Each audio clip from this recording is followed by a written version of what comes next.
Praise the Lord. सभी को जय मसीह की। दोस्तों कि जैसे आप जानते ही हैं कि प्रभु यीशु मसीह का नाम सारी दुनिया में बहुत ही तेज़ी से फैल रहा है। और दोस्तों आप देखो कि ये भाई कितने आराम से प्रभु यीशु मसीह के बारे में बता रहे हैं, और जो लोग वहाँ बैठे हुए हैं वो भी कितने ध्यान से प्रभु यीशु मसीह के बारे में सुन रहे हैं। दोस्तों इस भाई ने ये बात बहुत अच्छी कही है कि अगर हम धर्म की बात करते हैं तो ये बट जाता है।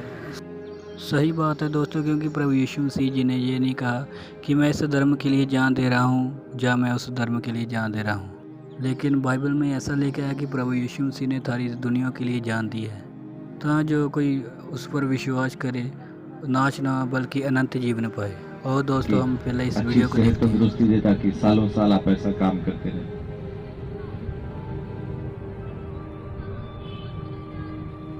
ये सभा जिन दिनों में होती है उन्हीं दिनों में हमारा भी एक जो बड़ा फंक्शन होता है जिसको हम क्रिसमस कहते हैं वो भी इन्हीं दिनों में होता है। सो प्रभु यीशु मसीह जमीन पे क्यों आए, आज मैं थोड़ा सा आपके साथ बात करना चाहता हूं, क्योंकि जब हम धर्म की बात करना शुरू करते हैं तो फिर वो बंट जाता है। इंसान नहीं रहता, बल्कि वो हिंदू हो जाता है, मुसलमान हो जाता है, सिख हो जाता है, ईसाई हो जाता है। वो इंसान बना नहीं रहता। और इसी वजह से ये नफरतें, ये दूरियां, ये सब कुछ इसी वजह से, क्योंकि इंसान नहीं रह गया, हिंदू मुसलमान सिख ईसाई बन गया।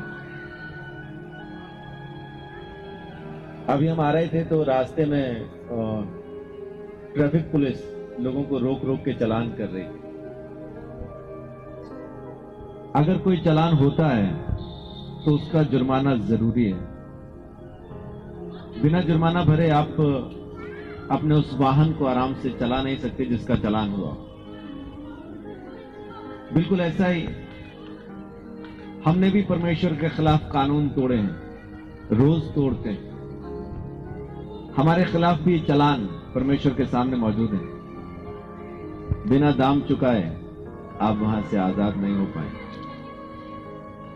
कभी कभी हमें लगता है कि हमने कोई गुनाह नहीं किया, हमने कोई पाप नहीं किया, हमारा मन तो बहुत अच्छा है।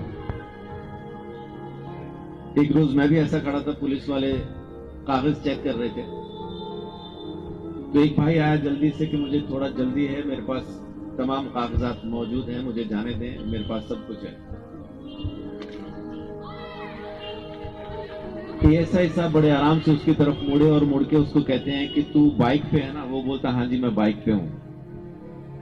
तो एएसआई साहब ने बोला मैं तेरा 72 चीजों के लिए चालान कर सकता हूं, जिसमें से एक चीज ये है कि तू स्लीपर पहन के बाइक नहीं चला सकता।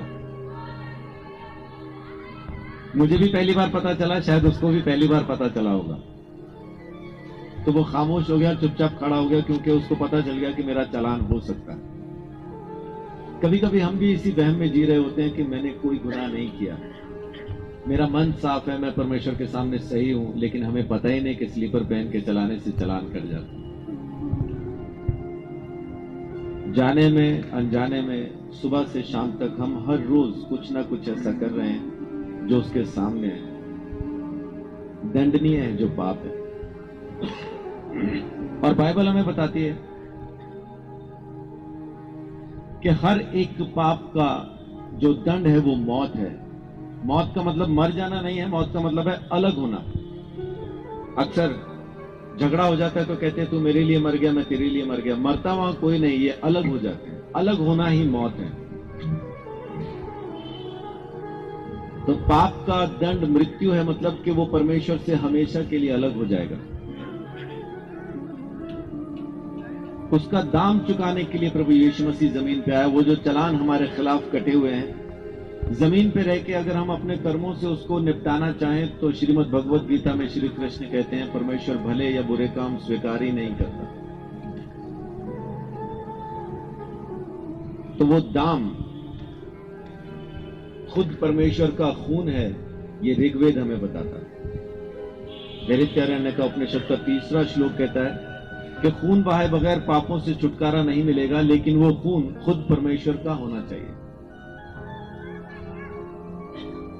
और जब तक वो दाम चुकाया ना जाए, जब तक वो कीमत अदा ना की जाए, तब तक कोई अपने गुनाह से आजाद नहीं हो सकता। और इसी काम के लिए प्रभु यीशु मसीह जमीन पे आए और उन्होंने आके सारी मानव जाति के लिए, यहां थोड़ा सा मैं स्पष्ट करना चाहूंगा, किसी धर्म के लिए नहीं,